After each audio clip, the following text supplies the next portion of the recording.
नमस्कार दोस्तों, कैसे हैं आप सब लोग। उम्मीद करता हूँ काफ़ी अच्छे होंगे। तो दोस्तों, आज के इस वीडियो में हम बात करने वाले एक नई अपकमिंग आईपीओ के बारे में, एंड जिसका नाम है राजरतन स्टेनलेस लिमिटेड आईपीओ। ये आईपीओ 9 मार्च से लेकर 11 मार्च के बीच में ओपन रहेगा। इस वीडियो में इस आईपीओ की हम पूरी तरह से समझेंगे और जानेंगे कि इस आईपीओ में ग्रे मार्केट प्रीमियम क्या चल रहा है, एंकर जो इन्वेस्टर की डिटेल है, कंपनी क्या काम करती है, इसके फाइनेंशियल और फंडामेंटल भी देखेंगे, आईपीओ की पूरी डिटेल, एंड आखिर में जानेंगे क्या इस आईपीओ को अप्लाई करना चाहिए, नहीं करना चाहिए, या लिस्टिंग गेन या लॉन्ग टर्म के हिसाब से हमें देखना चाहिए। लेकिन वीडियो को शुरू करने से पहले एक बात जो है आपको क्लियर कर दूं, इस वीडियो में ओनली फॉर सिर्फ एजुकेशन पर्पस के लिए बना रहा हूं। कोई भी इस वीडियो के अंदर बाय एंड सेल का रिकमेंडेड नहीं है। अगर आपको डिसीजन लेना है तो आप अपने रिस्क और एनालिसिस के हिसाब से लेना है। तो सबसे पहले हम बात करते हैं ग्रे मार्केट प्रीमियम की।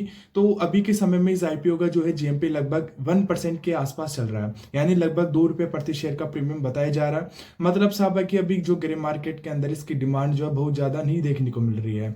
अगर एंकर इन्वेस्टर की बात करता हूं तो अब जो है इस आईपीओ में कई बड़े एंकर इन्वेस्टर शामिल हुए हैं। सिर्फ एक एंकर इन्वेस्टर ने लगभग 1 करोड़ का निवेश किया है। आईपीओ के साइज के हिसाब से ये जो है काफी कम माना जाता है, क्योंकि इससे थोड़ा नेगेटिव पॉइंट भी हम देख मान सकते हैं। अब कंपनी क्या करती है, रतन स्टेनलेस लिमिटेड मुख्य रूप से स्टेनलेस स्टील प्रोडक्ट की मैन्युफैक्चरिंग करती है।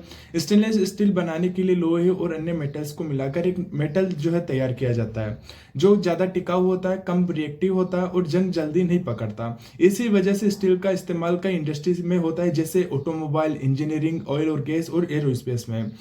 कंपनी मुख्य रूप से बनाती है steel bars, wire rods, flats, steel wires. Company की लगभग 98% सेल भारत में होती है और थोड़ा सा एक्सपोर्ट भी होता है। इसके टॉप 10 कस्टमर्स में लगभग 41% रिन्यू आता है। अब कंपनी के बैकग्राउंड की बात करता हूं तो ये कंपनी 1991 में स्थापित हुई थी, यानी इस कंपनी को अपने सेक्टर में लगभग 35 साल का अनुभव हो चुका है। कंपनी की मैन्युफैक्चरिंग यूनिट गुजरात के कलोल में स्थित है। फाइनेंशियल और फंडामेंटल की बात करता हूं तो पिछले 3 साल में देखें तो रिन्यू जो है कंपनी का रिन्यू लगभग 1900 करोड़ के आसपास ही घूम रहा है। इस यहाँ ज्यादा जो है ग्रोथ नहीं देखने को मिल रही है। अगर प्रॉफिट की बात करता हूं तो प्रॉफिट लगातार बढ़ रहा है। अगर प्रॉफिट मार्जिन की बात करते हैं 2023 में 2.5% रहा, 2024 में 3.45% रहा, 2025 में 4.25% रहा, यानी मार्जिन में लगातार सुधार हो रहा है।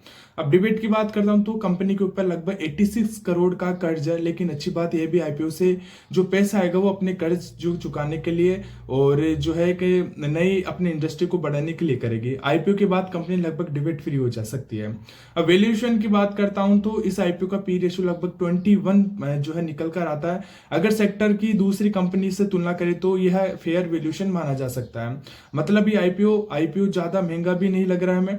अगर आईपीओ की मुख्य डिटेल्स की बात करता हूं तो ये आईपीओ जो है ओपन, इसकी जो डेट है वो 9 मार्च है, एंड जो इसकी क्लोजिंग डेट है वो 11 मार्च है। लिस्टिंग डेट जो रहेगी वो 16 मार्च को रहेगी। फेस वैल्यू की बात करता हूं तो ₹10 पर शेयर है। प्राइस बैंड जो रहेगा 116 से ₹122 प्रति शेयर है। लोड साइज की बात करता तो 110 शेयर है।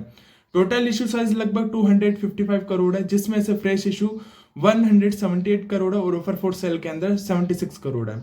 आईपीओ के बाद प्रमोटर जो अपनी होल्डिंग है वो 78% से घटकर 57 पर रह जाएगी।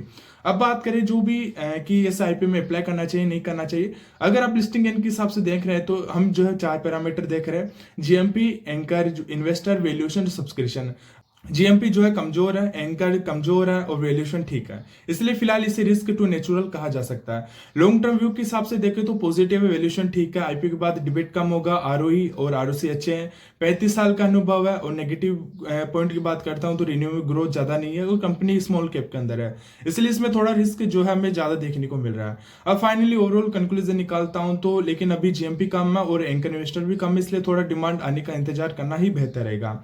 अगर आपको ये वीडियो हेल्पफुल लगी हो तो हमारे चैनल को सब्सक्राइब करना, बेल आइकन को दबा लेना, ताकि आने वाली जो भी नोटिफिकेशन आपको मिलती रहेगी। तो मिलते हैं ऐसे एक वीडियो के साथ में, बने रहे हमारे चैनल पे।